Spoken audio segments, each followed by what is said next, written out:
Voy a pegar una pequeña repasadita cortita para ver bien, o sea, hoy día no ando. Entonces, bueno, entonces vamos en la serie, entonces empezamos entonces la carta a los Efesios en el estudio 15, y que en el estudio 15 tiene el texto que vamos a leer a continuación, y él mismo constituyó a unos apóstoles, a otros profetas, a otros evangelistas y a otros pastores y maestros, a fin de perfeccionar a los santos para la obra del ministerio, para la edificación del cuerpo de Cristo, hasta que todos lleguemos a la unidad de la fe y del conocimiento del Hijo de Dios, a un varón perfecto a la medida de la estatura de la plenitud de Cristo. El versículo 13 es tremendamente mal interpretado, tremendamente, y pone una tremenda carga por la base de una mala interpretación. Entonces, como dice en este texto, se especifican algunos dones y ministerios dados por Jesucristo. Debemos recordar que la Biblia especifica en 1 Corintios 12 los dones dados por el Espíritu Santo, que ya dije, yo expliqué, estaba explicando que debido a la actitud que tenían los corintios de ser seguidores de dioses mudos, de ídolos, de dioses que no hablaban, Pablo le dice, ahora ustedes se enfrentan a un Dios que habla. ¿Y cómo lo hace? A través de los dones se manifiesta, pero ahora tiene muchas maneras de hablar. Pero para ustedes, que son seguidores de ídolos mudos, van a ser sorprendidos por los dones espirituales. Y, y por lo que dice Pablo, y por lo que enseña Pablo en Corintios, esa iglesia desbordó en la manifestación de los dones espirituales. Y segundo, tenemos los dones motivacionales dados por el Padre que está en Romanos 12. Yo le explicaba que ahí dice que el que enseñe en la enseñanza, el que reparte con liberalidad. Entonces, es súper importante, y yo quisiera detenerme un poco aquí. Dice que se necesitan motivaciones. El ser humano en su totalidad depende de Dios. En todo sentido, no hay forma de que pueda llevarse a cabo en esta vida en una manera triunfante y una manera de superar los obstáculos que no sea a través de una dependencia de Dios. Acuérdense que la Biblia dice que el que empezó la buena obra la llevará a cabo. ¿Y cómo va a llevarla a cabo? Cuando una persona a lo mejor está postrada en el alma, está tirada, Dios tiene que poner la motivación y esta persona debe poner la fe. Dos cosas que se unen. Dios pone la obra, pero la obra debe actuar en fe. Dios no puede operar, o Dios no va a operar contra la voluntad de las personas.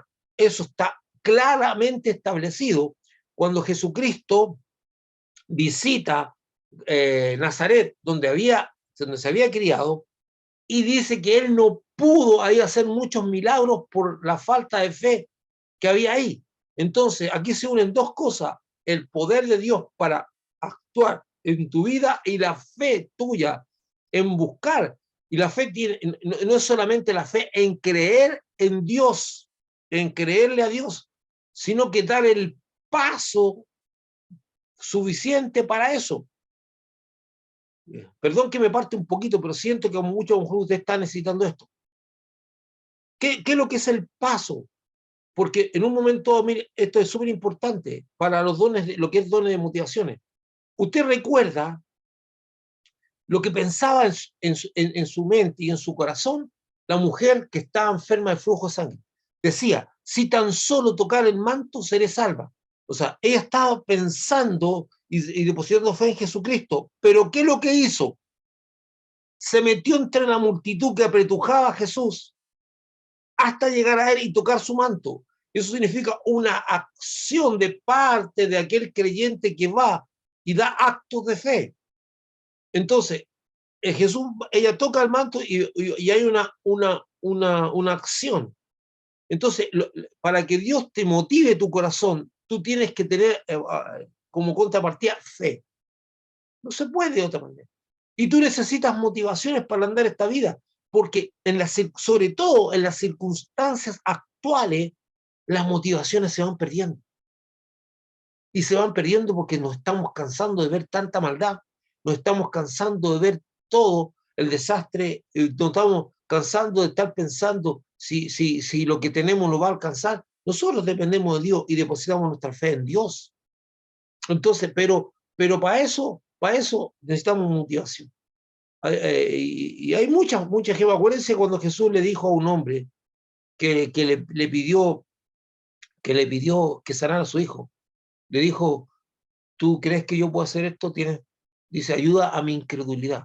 O sea, mira, si tú puedes tener un desastre mental sobre tus dudas con Dios, todo lo que tú quieras. Y Dios nunca se va a molestar, pero tienes que acercarte con un corazón sincero. Ese hombre le dijo, realmente yo vengo a ti porque tengo un hijo enfermo, pero no creo tanto en ti. Entonces le dice, y más encima, ahora ayuda a mi incredulidad. O sea, no creo que lo pueda hacer. Entonces Jesús no se molestó. Dios no se molesta por tus defectos, por tus limitaciones, por tu incapacidad. Dios nunca le va a molestar eso. Lo que a Dios le molesta es la falta de honestidad, de sinceridad para acercarse a Él. Y reconocer, Señor, yo no puedo. Señor, yo llego aquí, me acerco a ti, me arrodillo, pero no creo en ti. Ayúdame a creer en ti. Chuta, qué fuerte eso. Pero a Dios no le va a molestar. Porque este es un corazón honesto que no está escondiendo sus luchas interiores. Entonces, Dios pone motivación. Me cuesta encontrar motivación, necesito. Y para esta vida Dios tiene que motivar nuestro corazón. Entonces, cierra, y Efesios 4, que está los dados por Jesucristo, que es lo que estamos viendo ahora. Entonces, en este caso, menciona el ministerio quíntuple de los 5. Está el apóstol, el profeta, el pastor, el evangelista y el maestro. No hay ninguno más importante que otro. Aquí los ministerios no tienen poder jerárquico como se les ha querido dar en algunas congregaciones. Aquí el profeta no es más que el apóstol, o el apóstol más que el profeta. El profeta no es más que el pastor. Eso usted tiene que tenerlo claro. Aquí son tareas encomendadas por Dios que pueden algunas ser más vistosas o más visibles y otras no. Pero son tareas que no tienen, de hecho, para aquellos que les gusta la situación jerárquica, cuando se reunió la iglesia para tratar algunos temas, sobre todo cuando llegó el apóstol Pablo y estaban tratando de judaizar a los cristianos, a los creyentes nuevos convertidos. Entonces dice que habló Pedro y hablaron todos los que tenían que hablar, los grandes de ahí, pero al final se levantó Jacobo, que era el pastor de la iglesia, y fue él el que tomó la decisión final. No fue Pedro, no fueron Pablo, ni ningún apóstol, ni ningún profeta, sino que el pastor de la iglesia de Jerusalén dijo, hermanos, hemos escuchado a Pedro, hemos escuchado aquí, hemos escuchado allá, y vamos a escribir una carta a los hermanos.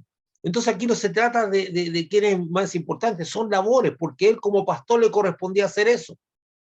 Pero no, aquí, olvídense en ningún servicio, ningún ministerio es más importante que otro. Si Dios te dio, voy a ser bien así, duro en esto, si Dios te dio el ministerio de limpiar baños, no es menos importante que el ministerio del apóstol. Pero si el supuesto apóstol se da aires de grandeza y considera que tu ministerio es insignificante, al lado de él, ese hombre está sin Dios y fuera de Dios. Todo ministerio dado por Dios, de Jesucristo, es importante y tiene propósito. Aquel que no lo ha entendido así está desviado y no ha entendido nada. Porque aquí, como dice Jesús, dice claramente, el que quiere ser grande en el reino tiene que ser como un niño. Así es de simple. Tiene que ser como un niño. El que quiera ser grande. De otra manera, no funciona. Entonces, yo estoy tratando de todo servicio, si Dios te encomienda un servicio, si Jesucristo te encomienda un servicio, eso es un ministerio. Los ministerios son servicios encomendados por Jesucristo, por lo cual cuando Jesucristo le encomienda una tarea o servicio a un discípulo, esto es un ministerio. la constitución de Jesucristo a sus ministros no es colectiva o grupal, siempre es individual, por lo cual las responsabilidades son personales. Dios nos llama a grupos de personas. Ah, pero pastor, somos una iglesia. Sí, pero Dios, estoy usando la palabra llamado, que la voy a explicar, que está muy manoseada también esa palabra. Dios no toma a grupos de personas. Dios trabaja con personas y que después junta a varias personas para hacer una tarea en común a su iglesia es otra cosa. Pero los ministerios son personales, no grupales. Usted examina toda la Biblia,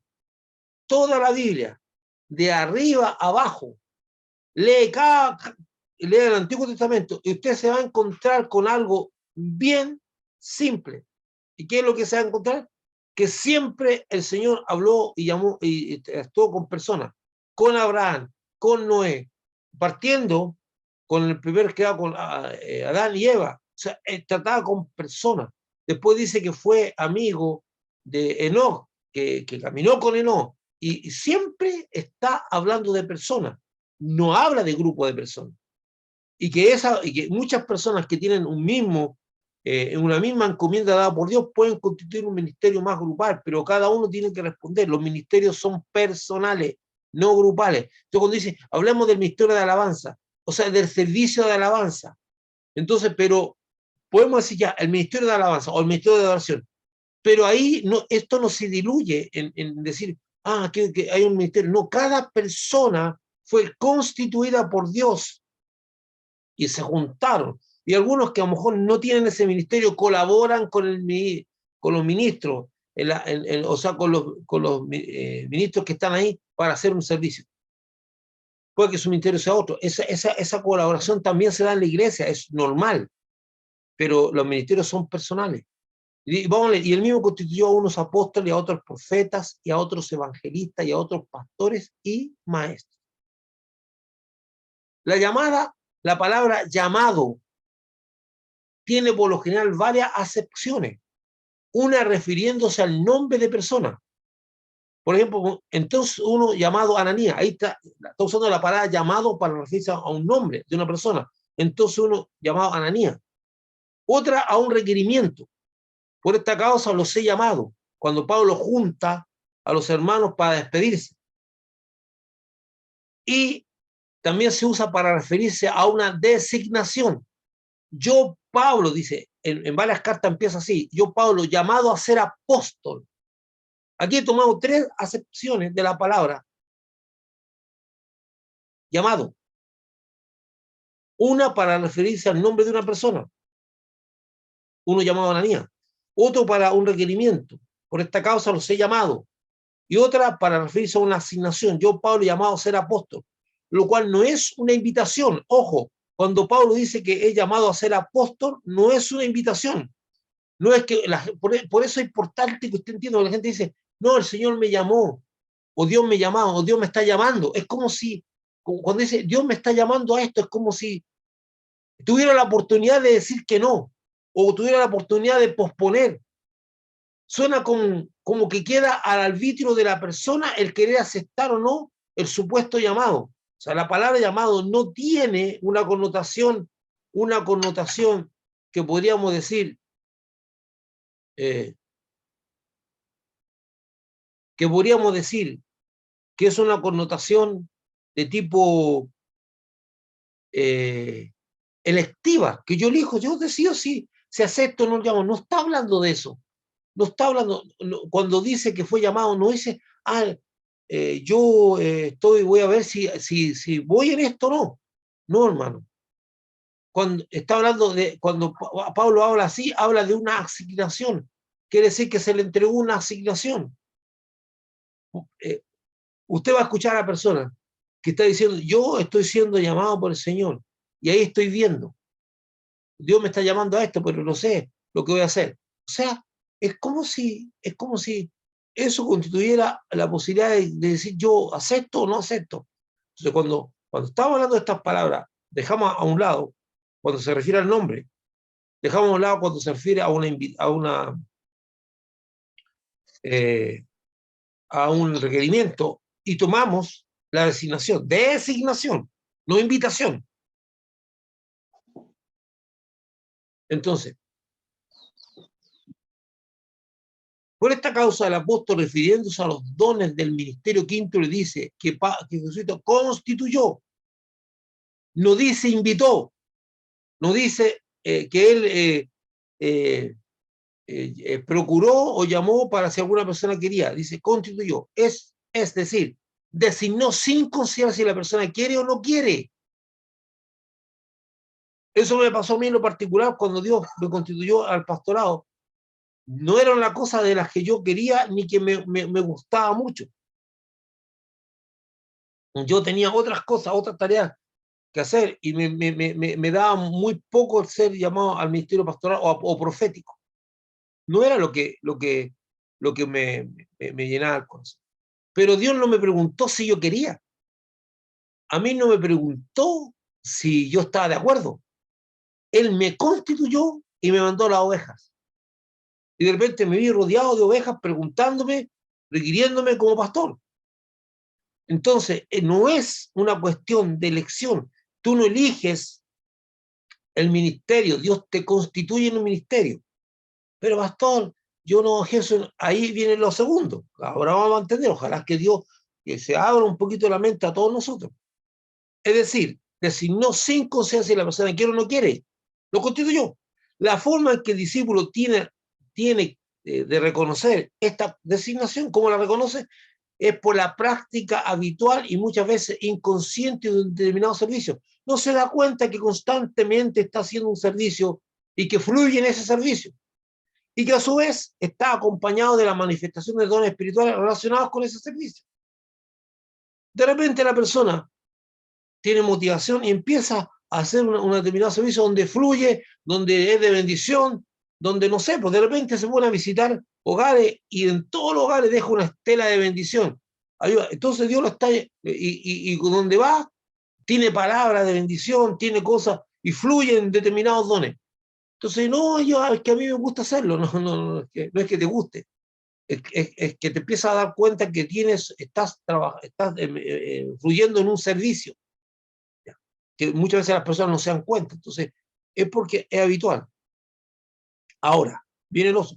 Esta constitución o designación se puede ejercer o no ejercer, pero no se puede rechazar o renunciar. Hay personas que no la ejercen, ¿no? Sabiendo que es lo que Dios quiere mostrar. ¿Por qué? Porque la Biblia dice, porque irrevocables son los dones y el llamamiento de Dios. Romanos 11:29. No se revocan. Cuando Dios te constituyó, eso te va a acompañar hasta el día que te tengas que presentar ante Dios. Si tú no lo ejerces, un día darás cuenta de qué hiciste con el servicio que Dios te mandó y los dones que Dios te dio. Jesús explica claramente eso cuando habla de los talentos y cuando se habla de que a una persona se le entregó tantos talentos, a uno, a una dos y a otros 5. Después se le pidió cuenta. Dios te está diciendo a ti y a mí que nos va a pedir cuenta de lo que se nos asignó, tanto de nuestro ministerio como de nuestros dones. Entonces yo puedo tener una constitución dada por Dios, una asignación o designación que Dios me designó en algo y yo puedo ejercerla o no ejercerla, pero no la puedo rechazar o renunciar, porque irrevocables son los dones y el llamamiento de Dios. Por otro lado, el texto nombra 5 ministerios constituidos por el Señor Jesucristo. Apóstol, ojo, para evitar críticas simplistas, que dice, no, este pastor o este hermano se mandó una explicación bien simple. No, aquí yo no tengo tiempo para tratar el ministerio apostólico como tal. Si hay un momento dado lo podemos tratar. Tengo mucho material de eso y experiencia del profético, del evangelista, del maestro y del pastor. No voy a decir a simple vista en general lo que es. Apóstol es un enviado, entre otras cosas, a establecer iglesias y a poner fundamentos. Principalmente eso es un apóstol, un enviado, entre otras. No es un grado jerárquico en la iglesia. Terminemos con esa cuestión de pensar que hay jerarquía y pleitesía. Es un ministerio, un servicio. Entonces, incluso hay algunos que se visten con ropas que muestran jerarquía o y manifiestan cierta tendencia a una teología de la prosperidad, que son prósperos por el lugar y que Dios lo llevó a esa altura, a esas alturas. O sea, hacen la cosa para arriba, sí. Y Pablo nunca lo hace para arriba. Pablo lo hace literal. Dice, vamos caminando, algunos van más adelante y otros más atrás, pero vamos a la meta. Algunos más maduros, otros menos maduros, pero vamos caminando a la meta, no hacia la altura, porque la hora que Dios es el que va a designar en el reino, como dice él, a uno se le va a hacer cargo de 5 ciudades, de 2 ciudades, no sé, de un nivel de autoridad sobre otros, pero eso es cuando estemos allá arriba, no aquí. Aquí existe respeto y reconocimiento ministerial. Cuando el apóstol Pedro o el apóstol Pablo habla de considerar a vuestros pastores y dice, o desea a vuestros pastores, está hablando no de una posición de autoridad jerárquica, sino de una posición de servicio, donde el pastor tiene la obligación de guiar a su oveja a Cristo Jesús. Por lo tanto, cuando el pastor te está diciendo que tú te apartes del mal o dejes el pecado, tú tienes que obedecerlo en función de que él te está hablando de la palabra de Dios, no de lo que él es como persona, ni sus propios pensamientos. En algunas iglesias, lamentablemente, el ministerio del pastor o algunos, incluso obispos y todo eso, han tomado un nivel jerárquico donde ellos tienen o creen tener el derecho de determinar la vida de una persona. ¿Con quién se va a casar? No, el pastor tiene que decir quién se va a casar. ¿Con quién? Si se compra o no una casa, o si se compra o no esto, y cómo usa sus bienes. O sea, eso es un nivel de patudez antibíblica terrible, de abuso espiritual sobre las ovejas, de caraduras que no han entrado en los niveles espirituales de Dios y que han tomado a sus ovejas para escarnecerle, burlarse de ella y trasquilar hasta que no pueden más. No fue. Ninguno de estos ministerios es un ministerio jerárquico, es un ministerio de servicio. Y esto es igual que en cualquier lugar donde hay un sistema jerárquico o donde hay un sistema de respeto, sobre todo un sistema de colaboración. ¿Qué significa eso? Por ejemplo, usted sabe que si yo voy a la guerra y me dirige un oficial que no tiene idea dónde está parado, lo más probable es que yo no tenga ni un respeto a su autoridad. Entonces, todos estos ministros se ganan la consideración y el respeto por lo que representan en sí mismos, por cómo es su vida, cómo son consecuentes con lo que hacen, no porque son apóstoles, no porque son profetas o algunos se autonombran, no. Todos los que somos ministros cumplimos un servicio, pero ninguno está sobre los hermanos. Yo como pastor, el hermano Luis como un pastor y otros más, siendo aún inconstituidos como pastor, no dejamos de limpiar baños si era necesario, no dejamos de poner bancas si era necesario, hacemos todo porque no estamos en un nivel superior, estamos en un nivel de servicio determinado, honrado por Dios y por la iglesia, el pastorado, por el ministerio que Dios le haya dado. Pero no es jerarquía. Cuando los hermanos ignoran esto, abusan tremendamente de ello. Entonces, sigamos adelante. Entonces, el profeta, el que declara la intención del corazón de Dios y pone fundamentos. El evangelista enviado principalmente a anunciar el evangelio a los no creyentes, para que crean, no para que se conviertan. El evangelista no convierte a nadie, solamente proclama el evangelio y esta palabra en sí mismo ejerce su poder. El maestro es el encargado de simplificar el entendimiento de los misterios de la palabra de Dios. Él trata de hacer simple el entendimiento. El pastor es el encargado de guiar hacia Jesucristo y de apacentar la grey de Dios. Esos 5 ministerios. Ahora, este último versículo, a fin de perfeccionar a los santos para la obra del ministerio, para la edificación del cuerpo de Cristo.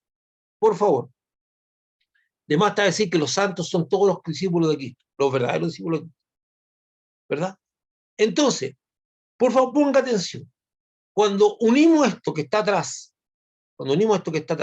constituye esto, dice, constituye, y esto es súper importante, esto está aquí, ¿con qué propósito? ¿Con qué propósito? Y esto lo da la palabra a fin, que vendría siendo con el propósito de perfeccionar a los santos para la obra del misterio. Entonces, Dios dice, compuse a estas personas con todos estos dones, con toda esta capacidad, con algunas tareas bien específicas, que tiene el firme propósito, el claro propósito de perfeccionar a los santos, o sea, de capacitar a los creyentes para que cumplan el ministerio que les dio Dios, para que eso lleve a la edificación, al crecimiento del cuerpo de Cristo, para que bendiga a la iglesia en su totalidad. Para una mejor comprensión de este texto, leeremos la versión, la Biblia en lenguaje sencillo. Mira lo que dice este mismo texto en lenguaje sencillo. Hizo esto para que todos los que formamos la iglesia, que es su cuerpo, estemos capacitados para servir y dar instrucción a los creyentes. Dice, hizo esto para que todos los que formamos la iglesia, que es su cuerpo, estemos capacitados para servir y dar instrucción a los creyentes. Este texto aclara el principal propósito del por qué el Señor constituyó estos ministerios y que en muchos casos no se cumple este propósito, ya que algunos de estos ministros están más preocupados de promocionarse a sí mismos que en realizar la ardua tarea de capacitar a los discípulos de Jesucristo para que a su vez desarrollen su ministerio. Nosotros no estamos para hacer el ministerio de los hermanos. Los tenemos que capacitar para que cumplan su ministerio. Entonces Dios dotó a estos ministros, ojo, por favor, un ministro de Dios cumple el mismo trato que Jesucristo. A ver, Jesucristo a los 12 años, según dice la Biblia, manifestó un conocimiento bíblico que dejó con la boca abierta a los rabinos. O sea, era un muchacho que estaba a otro nivel porque tenía una relación con Dios y porque era, dijo Dios, era Dios mismo. Entonces la pregunta es, ¿por qué Jesucristo no empezó su ministerio? Sí, porque tenía que pasar por el trato de Dios, de la madurez, que lo vamos a ver ahora, para alcanzar todo lo que se requería. Dice, estamos perdón, este es el 12, a fin de empezar a los santos para los misterios. Entonces, llegando a un punto de crecimiento, no podía antes. Entonces, cuando estamos hablando de esto, del apóstol, profeta, pastores, maestros, evangelistas, estamos hablando de personas que fueron tomadas de entre la grey de Dios con un trato en su vida. No es que de la noche a la mañana, no, Dios trata con su carácter, porque tener dones ministeriales y tener dones espirituales sin haber pasado por un trato de Dios, eso puede ser una cosa horrible, de mal uso. Entonces, todas estas personas que usted ve, o que usted no, son personas tratadas por Dios, por lo tanto, están en una muy buena capacidad de poder guiar a los santos para que cumplan su ministerio. Entonces, la capacitación es necesaria para saber cómo ejercer el ministerio que el Señor me ha dado, lo que conlleva a fundamentar el ministerio en los fundamentos de la fe, porque si una persona se le ha encomendado un ministerio, primero que nada tiene que estar fundamentado en la fe, para que no salga arrancando, no salga corriendo a primera apriete del diablo. Entonces tenemos ahí fortalecer, porque usted cree que el diablo se va a quedar tranquilo para que usted desarrolle su ministerio. No, pues va a poner todo tipo de impedimento y lo va a atacar por todos lados. Entonces tenemos que, dentro de esa capacidad, tenemos que explicar al santo que tiene que tener su resguardo espiritual y cómo no ceder a las presiones de Satanás y mantenerse firme. y cómo Dios tiene muchos recursos para eso. Son capacitaciones que debemos hacerle a esas personas. De entender que tengo un enemigo que se opondrá a que ejerza el ministerio y entender que, de la dependencia del Espíritu Santo. Entonces la gente dice, ay, pastor, como que las personas creen que nosotros somos el Espíritu Santo. No, estos 5 ministerios capacitan, pero no son, yo no le puedo dar detalle a detalle lo que usted tiene que hacer durante ese ministerio. Y pastor, ¿qué hago ahora? Y apóstol, ¿qué hago ahora? No. Ahí usted está con la guianza del Espíritu. Y el Espíritu lo va a guiar. Usted no puede estar parándose a cada rato a preguntar qué hago ahora. Usted supone que el que tiene que preguntarle a Dios, al Señor, no a uno. Nosotros le podemos decir cómo lo capacitamos para que usted ejerza su ministerio, pero no le decimos qué tiene que hacer en su ministerio, porque eso es la orden de Jesucristo. Y las personas tienen, entonces, la persona tiene que saber y tenemos que capacitarlo para que entienda que tiene una dependencia del Espíritu Santo en el ejercicio de su ministerio, etcétera. Hay muchas otras áreas de capacitación. Ahora vamos al Efesios 4:3. Hasta que todos lleguemos a la unidad de la fe y al conocimiento del Hijo de Dios, a un varón perfecto a la medida de la estatura de la plenitud de Cristo. Texto realmente hecho muchas veces pedazo por las personas. ¿Qué entienden las personas? Entienden de este texto que yo, como persona, voy a tener un crecimiento a tal punto que voy a crecer en unidad, en fe, en conocimiento, y voy a llegar a ser como Cristo. O sea, hay algunos que prácticamente se imaginan que van a ser como Dios. ¿Usted va a ser como Cristo? No, es que la Biblia dice que vamos a llegar a la estatura de la plenitud de Cristo. ¿Y cuál es la plenitud de Cristo? ¿Cristo tiene plenitud? ¿Sabe quién alcanzan plenitud? Los que son imperfectos, pero Jesús es perfecto. Él no alcanza plenitud. Él es pleno siempre. Fue pleno antes, después siempre. Y no pleno aquí en este mundo, pleno más allá. Entonces tenemos que tratar de entender qué está diciendo aquí, porque podemos cometer errores garrafales. ¿Y qué es lo que produce? Que si yo aspiro a cosas que nunca voy a alcanzar, estoy muerto. Es un desgaste enorme. Entonces veamos, este es otro versículo difícil de entender y muy distorsionado en su aplicación, por lo cual veamos este versículo en la versión Dios habla hoy. Mire, dice, hasta que todos lleguemos a estar unidos por la fe y el conocimiento de Dios. Estamos unidos por la fe y el conocimiento de Dios. Esa unidad ya la alcanzamos cuando estamos unidos por la fe y el conocimiento de Dios, del Hijo de Dios.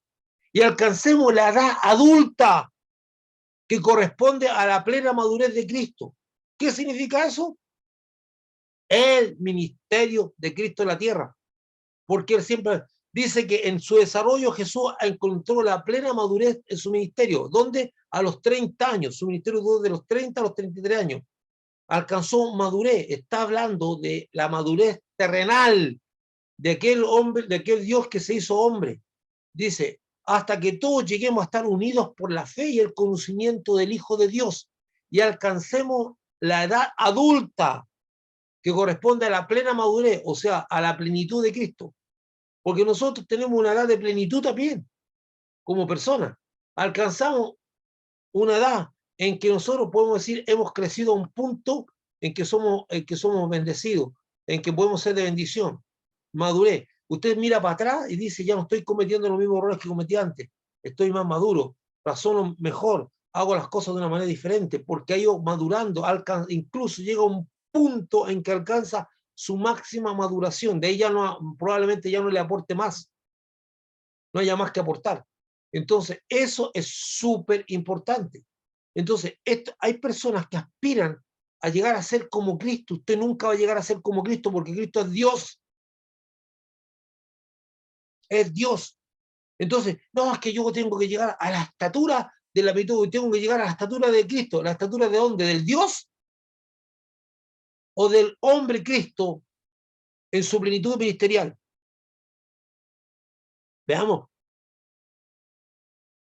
Lo primero que debemos dilucidar de esta palabra todos implica cada uno individualmente o todos juntos. Porque aquí, entonces, cuando aquí la gente lee esto, hasta que todos lleguemos, es como que cada uno de nosotros tiene que llegar a eso. Aquí podemos decir, la palabra todos significa cada uno o todos juntos. Hasta que todos lleguemos, todos juntos o cada uno de nosotros.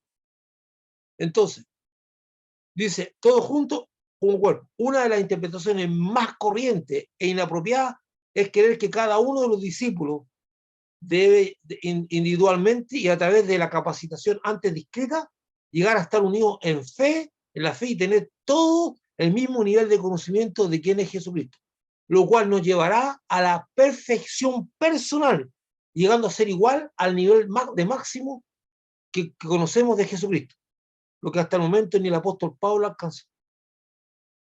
O sea, voy a llegar a ser como Cristo, hermano. Nadie de nosotros va a llegar a ser como Cristo, porque Cristo es Dios. Entonces, ¿por dónde agarramos esto? Por lo que dice. Por otro lado, el entendimiento más apropiado del texto nos lo da la versión Dios habla hoy, que nos dice que este todo se refiere a todos juntos, unidos por la fe y por el conocimiento de Cristo. Todos juntos estamos unidos por la fe y el conocimiento de Cristo. De hecho, ¿por qué usted le llama hermano a otra persona?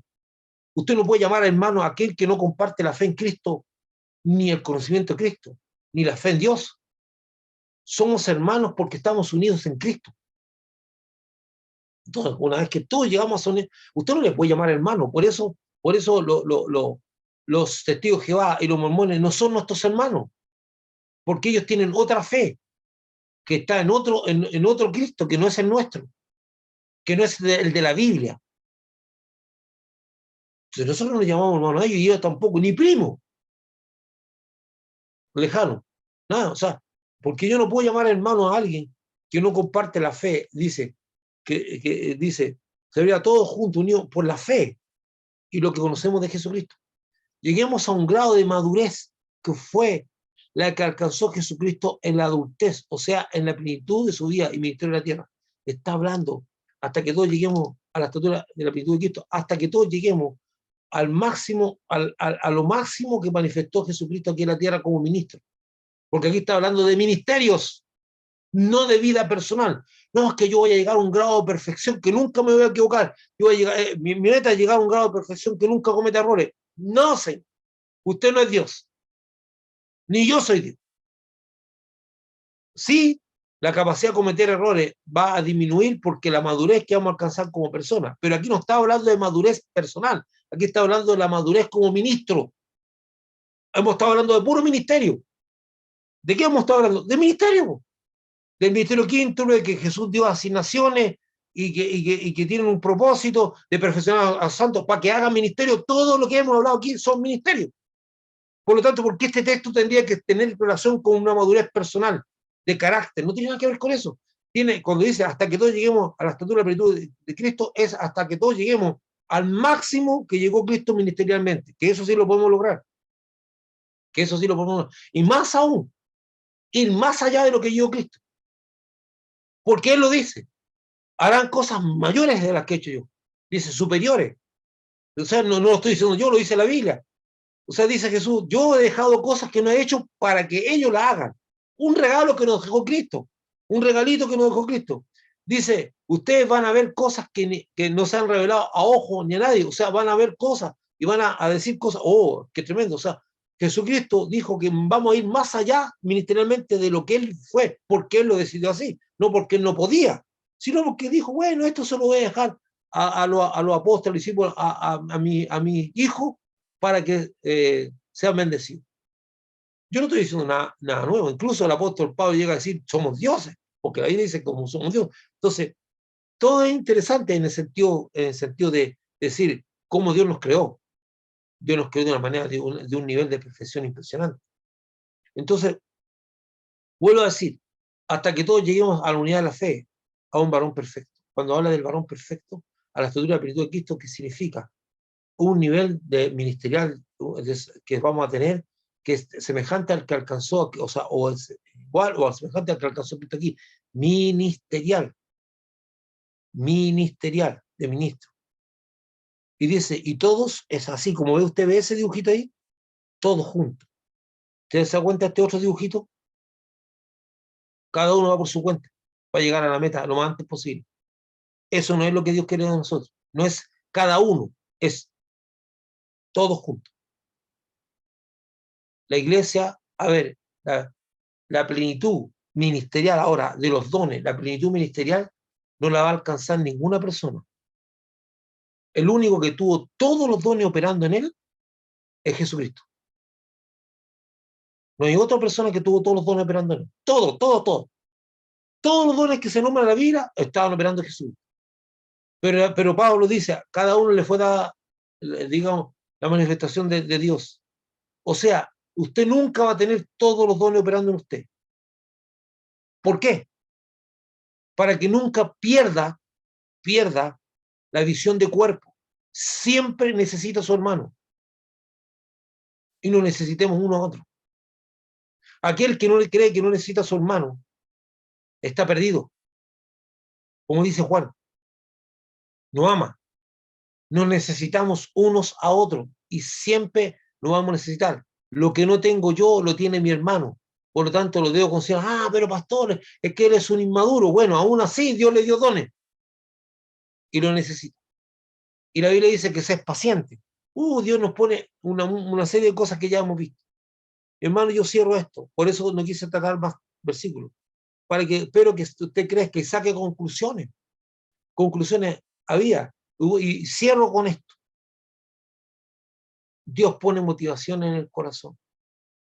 Si usted está falto de motivaciones, si usted no tiene mucho sentido de vida, pídale a Dios que le dé motivación, que le motive su vida.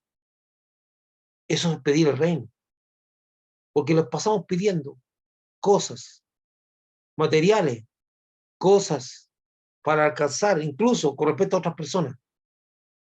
Pídale, si usted está falto de motivaciones, Señor, motiva mi corazón, porque tú pusiste motivaciones, tanto ministeriales, motiva mi corazón. Dice, el que empezó la buena obra, la acabará. Señor, yo estoy en el suelo. El que empezó la buena obra, motiva el corazón. Pídale a Dios que motive su corazón, que le dé motivo, que le permita ver la vida, si la está viendo toda oscura, toda negra. Cuando digo negra en la oscuridad, Dios le muestre la luz, le dé motivación. En el túnel oscuro en que pueda estar, al fondo del túnel siempre está la luz. Lo que tiene que pedir a Dios es que pueda ver la luz y no solamente vea la oscuridad. Hermano, que todos sean bendecidos. Yo le doy gracias al Señor. Deme un minuto.